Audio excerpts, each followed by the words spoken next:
Bom dia, boa tarde, boa noite, cabeças pensantes. E aí, tudo legal? Professora Lais Nádia com mais algumas dicas de história. E hoje a gente vai falar um pouco sobre as rebeliões na América Portuguesa, tá? Lá no períodozinho colonial. Mas antes de iniciar, eu queria deixar definir só alguns termos, certo? Pra gente no decorrer aqui da nossa aula. O que é uma revolta? Revolta é um levantamento, uma perturbação contra a ordem doméstica. Sedição é uma rebelião contra o poder legítimo, tá certo? Contra o governo.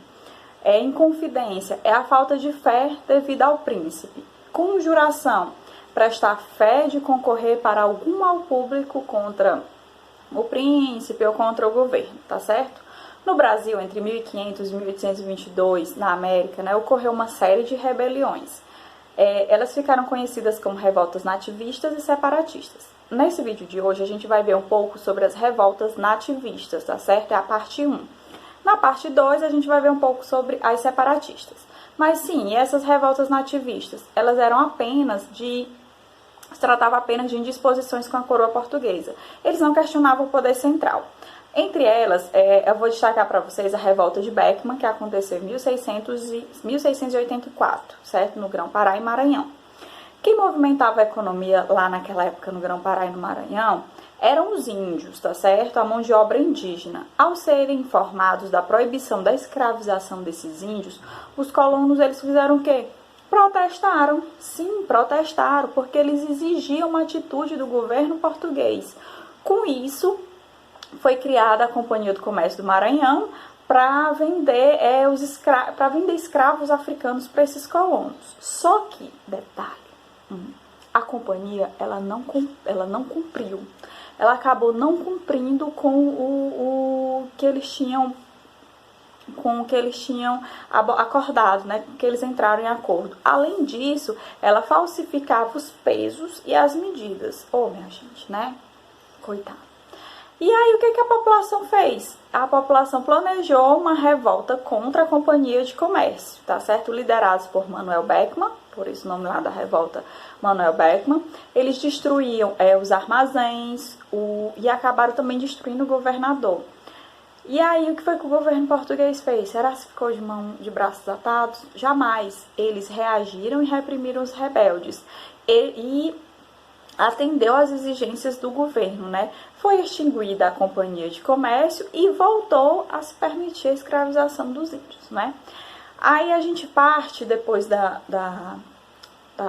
revolta do Beckman, vamos para a Guerra dos Emboabas, que foi em 1707 e 1709, tá certo? Foi liderado, o paulista Antônio Rodrigues Arzão, ele descobre ouro numa região mineira chamada Sabará. A notícia, minha gente, logo se espalhou, tipo vento, E aí vieram gente aí de tudo quanto foi buraco, principalmente de Portugal, do Rio de Janeiro, da Bahia, de São Paulo, dentre outros. Aqui foi onde ocorreu a maior disputa entre portugueses e paulistas, tá certo? Os portugueses eram denominados pelos paulistas de emboabas, daí o nome Guerra dos Emboabas, certo?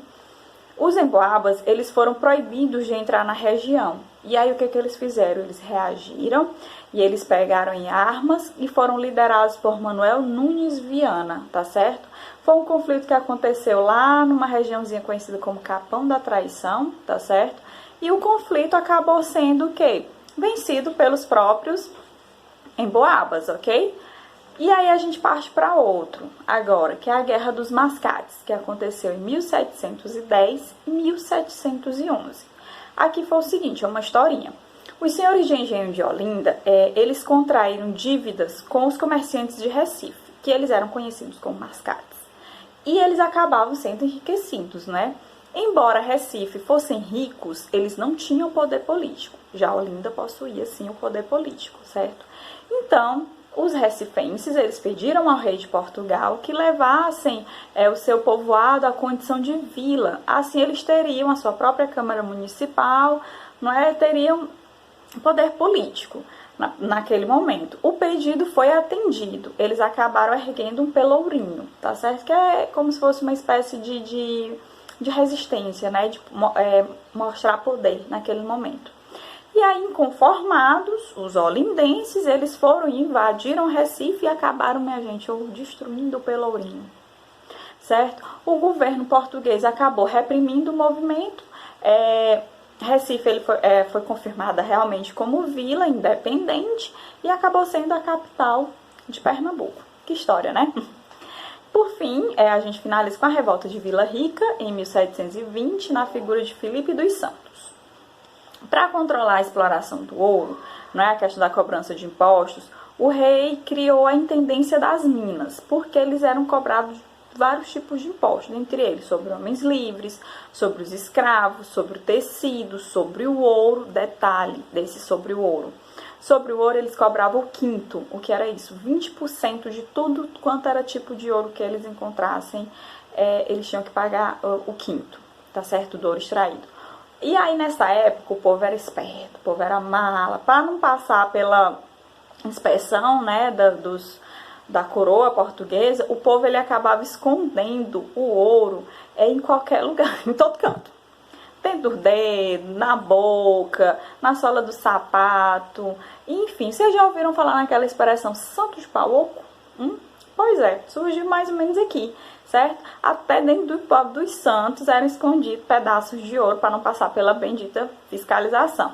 E isso acabava acontecendo, a consequência disso era o quê? O aumento do contrabando, tá certo?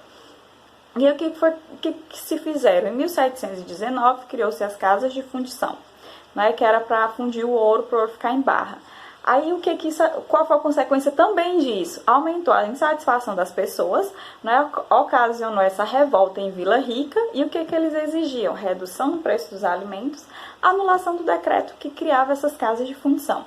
A revolta foi reprimida, ela foi liderada pelo tropeiro Filipe dos Santos, certo?